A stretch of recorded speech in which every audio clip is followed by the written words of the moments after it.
What happens when a poor puff-puff seller saves the life of a billionaire's only son? In the hot, noisy streets of Mushin, Bisola had nothing, just her smile, her courage, and a tray of akara. But one act of kindness pulled her into a world of wealth, danger, and a miracle no money could buy. Bisola's world was Mushin, a place where life moved fast, where buses honked from morning till night, where Okada riders darted through traffic like birds, and where the smell of roasted corn and fried akara hung in the air. She lived in a small wooden room with her mother, patched with iron sheets that rattled whenever the wind howled. Their room had a mattress pushed against the wall, 2 plastic chairs, and a small kerosene stove that hissed and smoked when her mother cooked. Life was not easy, but Bisola carried herself with quiet strength. Every morning before dawn, she rose from the thin mattress, tied her wrapper, and helped her mother fry puff-puff and akara. The oil sizzled in the pan, sending out a smell that teased the stomach even before the first bite. Once the tray was filled, Bisola balanced it carefully on her head and set out for the roadside. The streets of Mushin were alive with voices shouting, children laughing, traders calling out prices, and bus conductors yelling destinations. Bisola's soft voice joined them. Hot puff-puff, fresh akara. Some days she sold everything before noon, her heart light as she returned home with money for food. Other days, she came back with half the tray still full, her legs aching, her chest heavy with worrying for her mother. Yet no matter what happened, she wore her smile like armor. Her kindness made her different. She gave puff-puff to children who had no money, carried heavy bags for tired women, and shared her water with strangers. People often said that Bisola, her heart is too good. She never thought much of it. For her, helping was natural. She believed that every small kindness was like planting a seed, even if she never saw it grow. It was one burning afternoon when her kindness led her into a story that would change her life forever. She was walking home, the tray almost empty, her wrapper damp with sweat. Her feet were dusty, her shoulders ached, but she was glad she had sold most of her snacks. Then she saw it, a black car parked by the roadside, smoke curling from under the bonnet. The car looked expensive, far different from the rusty Danfoss and kick napeps she was used to. Beside the car stood a tall man in a fine suit. He looked restless, his phone pressed to his ear, his forehead lined with worrying. Inside the car sat a young boy, coughing so hard his small body shook with every sound. Bisola dropped her tray at once. She hurried forward, her heart racing. "Sir, what happened?" she asked, her voice quick with concern. The man looked at her. His voice was heavy, his eyes dark with fear. "My son, he is very sick. We were rushing to the hospital, but now the car has broken down." Bisola bent down to look at the boy. He could not have been more than 10. His lips were dry, his face pale, his eyes tired. His cough was deep and painful, tearing through him as if it wanted to steal his breath. "There is a chemist nearby," she said, her voice calm though her heart pounded. "Let me show you. They can help him before you get to the hospital." The man hesitated. He was Chief Adewale, a billionaire whose name echoed across Nigeria. He was used to being surrounded by guards, advisors, and people who bowed before him. But in that moment, he was only a father, and this girl's voice sounded like the only rope to hold onto. "Please, show me," he said at last. Bisola led him to a small chemist shop tucked in a corner of the street. The shelves were crowded with bottles and packets, the air thick with the smell of medicine.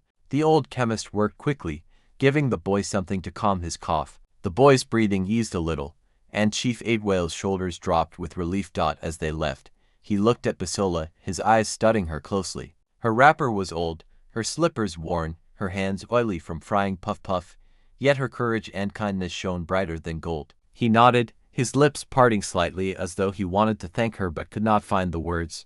That was how Bisola met Chief Adewale and his son, Ado. She walked home that day with her tray lighter, her heart unaware of how much her life had just shifted.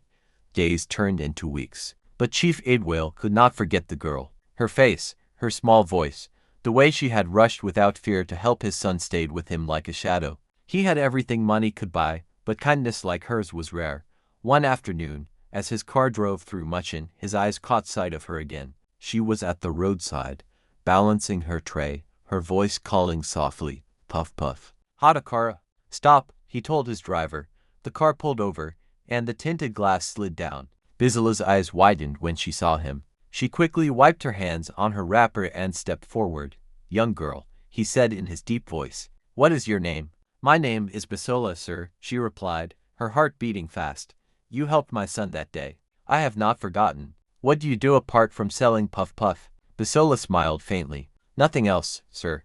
I only help my mother. We don't have money for school. Chief Aidwale looked at her. He saw honesty, boldness, and something unexplainable. The decision left his lips before he could think too much. Would you like to work in my house? Bisola froze. Work in his house? She had never even seen the inside of a mansion. The thought scared her, but she thought of her mother, tired and worn. She nodded. Yes, sir. That answer carried her into a world she had never imagined. The mansion in Banana Island was like something from a dream. The gates rose tall like towers, painted black and guarded by men in uniforms. The compound stretched wide, with shiny cars parked neatly like trophies. The house itself was massive, its walls painted white, its windows glinting in the sun. Inside, the floors were cool marble, the ceilings high with sparkling chandeliers. The walls were filled with paintings of men on horses, women in crowns, and cities she didn't recognize. Bisola's eyes widened as she walked in, feeling small, like a sparrow in the sky of eagles. The other workers watched her. Some smiled politely, others whispered, "Who is this Mushin girl?" But Bisola kept her head down, her heart steady. She did her work faithfully, sweeping, cleaning, and learning quickly. Her kindness shone even in the grand house, and soon even those who doubted her began to soften. Yet what struck her most was Ayo. The boy who had coughed so painfully in the car now lived surrounded by toys, books, and everything money could buy. But he was lonely. His health was weak, his body often tired, his nights restless with coughs. Doctors came and went, their medicines giving him brief relief but never a cure. One evening, as she placed food before him, she asked gently, "Why do you always look so sad, Ayo?" The boy sighed, his voice heavy with sadness, too old for his years. "Everyone treats me like I'm about to die. Papa is always busy. Doctors give me medicine that doesn't work. Sometimes, I just wish I was normal." Bisola reached for his hand. Her palms were small, but her warmth was strong. "You will be fine, Ayo. Don't lose hope. God has not forgotten you." From that day, their friendship blossomed. She told him stories of Mushin, about children who chased footballs through dust, about women who laughed even when their pots were empty. She made him laugh when his chest hurt and sat beside him when loneliness pressed too heavy. Ayo smiled more, laughed more, and for the first time in years, he felt less like a sick boy and more like a child. Ayo's laughter was like music in the big house. Sometimes Bisola told him stories so funny that his cough turned into giggles, and for a moment he forgot the pain in his chest. But the happiness never lasted long. As the weeks passed, his sickness grew worse. The cough came more often, deep and heavy, as if his small lungs were struggling under a weight too big for him. At night, Bisola would hear him coughing through the walls, the sound echoing in the quiet halls of the mansion. Some nights he coughed until he fainted, his lips turning pale, his body shaking as though life wanted to slip away.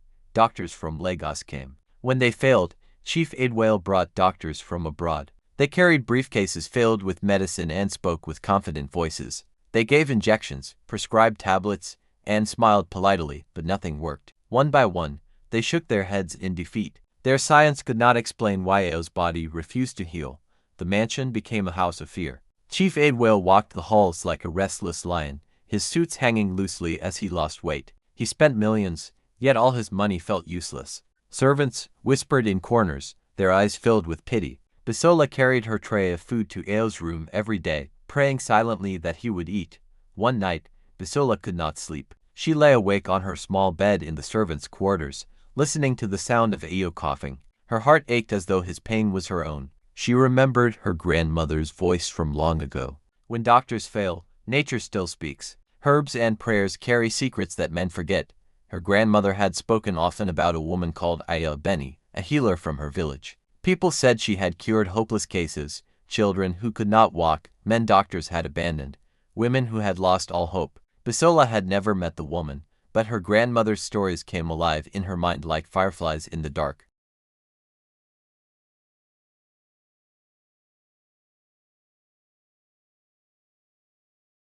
The next morning, she gathered courage. She waited until Chief Aidwale returned from pacing outside Ayo's room. His face was tight, his eyes bloodshot from sleepless nights. She knelt before him, her voice trembling but steady. "Sir, I know you have tried everything," she said softly. "But maybe there is another way." He looked at her sharply. "What do you mean?" In my grandmother's village, there is a woman. Her name is Aya Beni. She heals with herbs and roots. People say she has helped those who doctors could not save. Maybe she can help Ayo. Silence filled the air. The chief's eyes narrowed. His voice grew sharp. A herbalist. You dare suggest I take my son to a herbalist? I do not believe in such things. Only science can cure. Bisola's knees trembled, but she did not stop. She bent lower, her forehead almost touching the floor. Sir, please. Doctors have tried and failed. What harm will it do to try? For Ayo's sake, let us go. The room grew still. The man's pride fought against the truth. He was a billionaire who believed that money could buy the best of everything. But here was a poor girl from Mushin, reminding him that money had limits. His lips pressed into a thin line, his chest rising and falling in anger. No, he said firmly. I will not risk my son's life on the charms of some village woman. Bisola's heart sank. She wanted to argue more, but fear held her back. She whispered a prayer instead. God, please show him a sign. Please save Ayo. That evening, Ayo collapsed again. He was playing with his toys when the cough struck like thunder. He gasped for breath, his small body falling limp. Servants screamed, rushing to call the doctor. Chief Aidwale carried him in his arms, his face twisted in fear. The doctors came, but once again they shook their heads. Helpless, Chief Aidwale sat beside his son all night, holding his tiny hand, tears slipping down his cheeks. For the first time in years, the mighty billionaire felt powerless. At dawn, he walked into the courtyard, his face pale, his shoulders heavy. He saw Bisola waiting, her eyes filled with quiet determination. He took a deep breath and spoke in a low voice. Take me there. Bisola's heart leapt. She bowed deeply, tears stinging her eyes. She whispered, Thank you, sir. The journey to the village began that same day. The chief's convoy of cars could not handle the rough, dusty road, so they left most of them behind. For the first time, Chief Aidwale left his world of comfort and wealth. He sat quietly in the car, holding Ayo, while Bisola guided them through roads that grew narrower and rougher the farther they went. Villages passed by with mud houses, children running barefoot, women carrying firewood on their heads. The smell of smoke and palm oil filled the air. For Bisola, it felt like a return to her roots. For the chief, it felt like stepping into another universe. At last, they reached a compound at the edge of the forest. A woman sat outside on a wooden stool, her hair white as snow, her face lined with deep wrinkles. Yet her eyes were sharp and clear, glowing with strength. She looked up before anyone spoke and said in Yoruba, Jacob, welcome. I have been waiting for you. Chief Aidwale froze. Waiting? How did you know we were coming? Aya Beni smiled gently. The spirits told me. They said a child with weak breath would come, led by a girl with a bright spirit. That is why you are here. Her words sent shivers down Bisola's spine. She looked at the old woman with awe. The chief stared in silence, his pride fighting against the truth that something beyond his money had brought him here.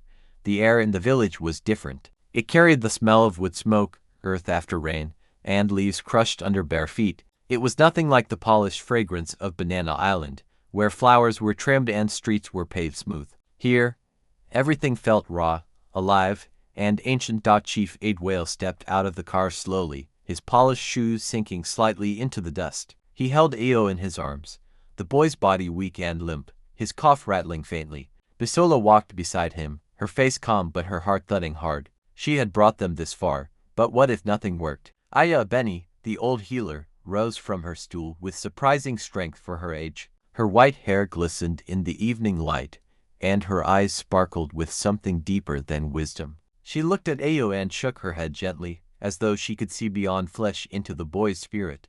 You have brought him in time, she said in Yoruba, her voice low but steady. If you had delayed, his breath would have gone. Chief Aidwale's chest tightened. He had heard doctors say similar things, but there was something about the way this old woman spoke that made him shiver. He cleared his throat, his pride prickling. Mama, he said respectfully, I have spent millions on doctors from abroad. None of them could help. Are you saying you can? Aya Beni looked at him without fear. It is not I who heals. It is God who put power in roots, leaves, and water. I am only a servant. If you can humble yourself and follow instructions, your son will live. The words stung. Chief Aidwale was a man used to giving orders, not receiving them. But when he looked down at Ayo, whose breathing was shallow, he swallowed his pride. He nodded. Do whatever you must. Just save my son. The old woman smiled faintly and turned to Bisola. This girl has light in her. She is the reason you are here. Without her, you would have buried your child. Bisola lowered her head, embarrassed. Chief Idwale turned to glance at her, his eyes softening. He had never thought of her as more than a kind girl from Mushin. Now he began to see her differently. That night, the healing began. Aya Benny led them to a small hut behind her house. The floor was packed earth, and the air smelled of herbs and smoke. On the shelves hung bundles of dried leaves, jars of roots, and bottles filled with dark liquid. She moved with purpose, grinding, mixing, and chanting softly in Yoruba. She poured herbs into a clay pot, boiled water over a fire, and handed the steaming drink to Iyo. The boy sipped slowly, his face twisting at the bitter taste. Then she bathed him in water fetched from a sacred stream, her wrinkled hands moving gently over his thin body as she prayed. Chief Idwale stood stiffly, his eyes darting around, his body restless. He wanted quick results. How long will this take? He asked. The old woman shot him a sharp glance. Rich man, healing is not in haste. If you want your son to live, you must learn patience. You must serve too. Serve? He asked, shocked. Yes, she said firmly. Go and fetch water from the stream. Grind these leaves with your own hands. Sit beside the fire. Money cannot do everything. Sometimes, you must bend low before God. It was a lesson his billions had never taught him. For the first time in years, Chief Idwale found himself carrying a clay pot to the stream, his fine trousers stained with mud, his soft palms blistering from grinding leaves. Servants who had followed him stood stunned, watching their master bend like a common man. Bisola, meanwhile, never left Eo's side. She held his hand when he cried, told him funny stories when the bitter herbs made him frown, and sang softly at night when he struggled to sleep. You will be fine, Eo, she whispered over and over. God has not forgotten you. Days passed, and slowly, changes began. Eo's cough grew less violent. The rattle in his chest eased. His body, once weak and lifeless, started to regain strength. Each morning, he managed to sit up longer. Each evening, he smiled a little more. At first, Chief Idwale did not believe it. He watched cautiously, afraid to hope. But one bright morning, as the sun rose over the village, Eo ran outside barefoot and chased chickens across the compound, laughing loudly. His laughter rang like a bell, clear and free, echoing through the trees. Chief Idwale's eyes filled with tears. He fell to his knees before Aya Benny, his voice breaking. Thank you, Mama. You have given me back my son. The old woman shook her head. Do not thank me. Give thanks to God who made the herbs, and never forget the girl who brought you here. She turned to Bisola, her wrinkled hand resting lightly on her shoulder. She is your blessing. Do not waste it.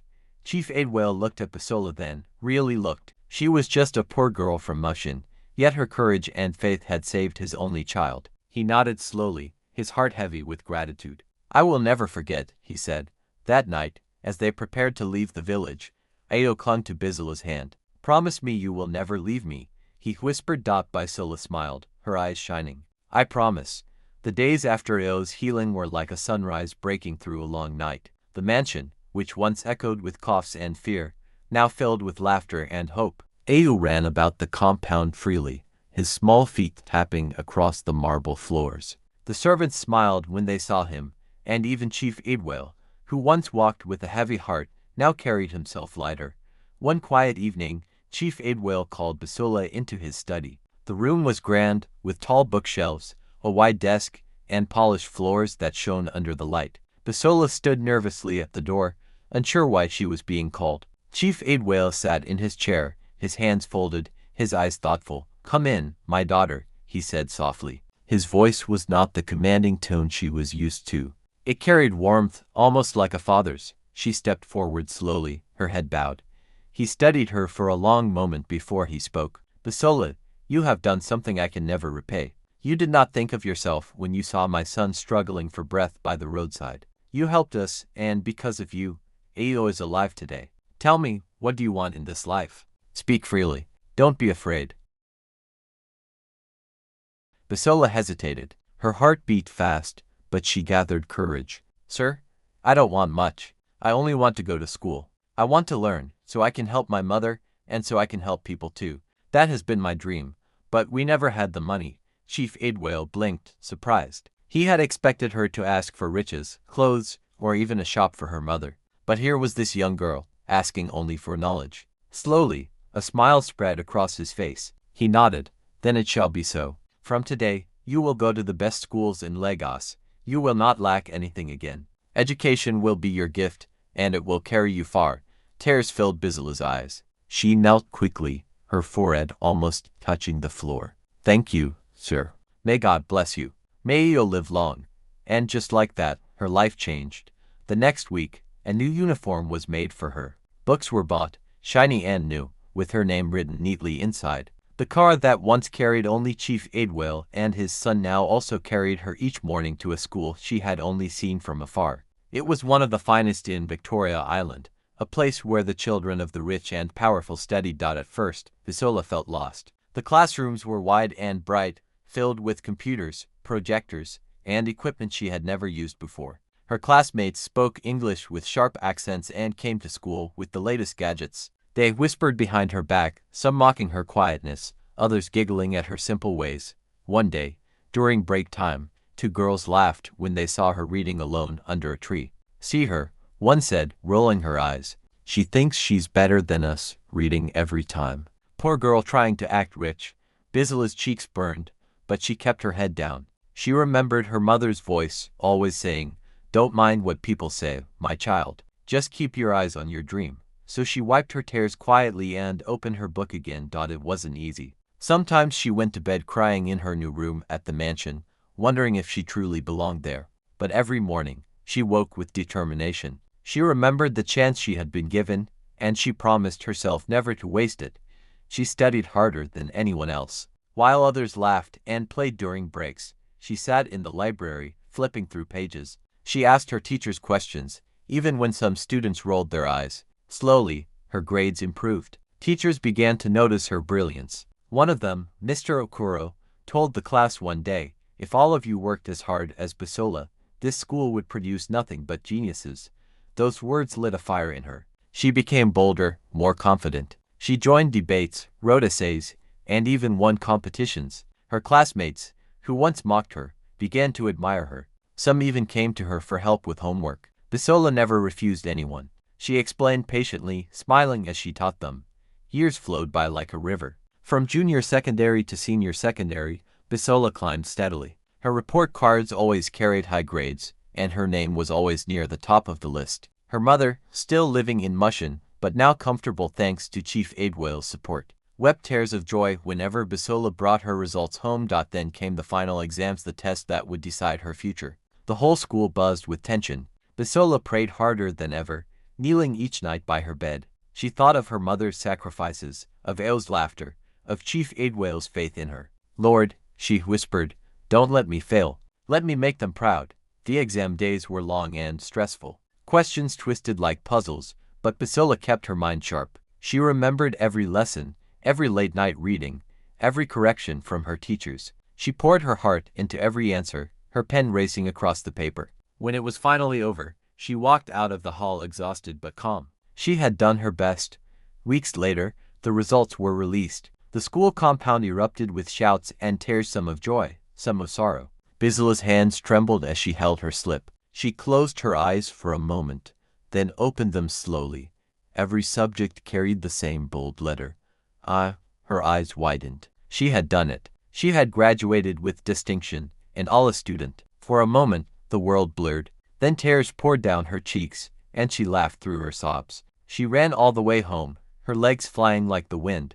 When she burst into the mansion, she found Chief Aidwell reading the newspaper in the sitting room. Sir, I did it," she cried, waving the results slip in the air. He looked up, startled, and took the paper from her shaking hands. His eyes scanned the grades, and his mouth fell open. Slowly, his lips curved into the widest smile she had ever seen. He stood, pulled her into his arms, and held her tightly. "My daughter," he said, his voice breaking with emotion, "you have made me proud. This is the greatest gift you could ever give me." Ao came running in, snatched the paper, and shouted with excitement. "I knew it, Bisola. You're the smartest person I know. You beat them all." He twirled her playfully, both of them laughing like children again. That night, Chief Aidwell threw a small party in her honor. Friends, neighbors, and relatives came. The house was filled with music, laughter, and joy. Standing proudly before everyone, he declared, "This girl, who once sold puff puff on the streets of Mushin, is now a shining star. She has taught us that greatness is not about where you start, but where you end.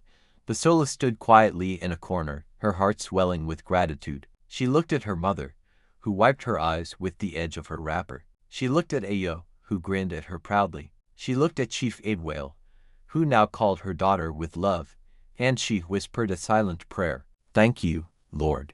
Thank you for this chance. My story is just beginning.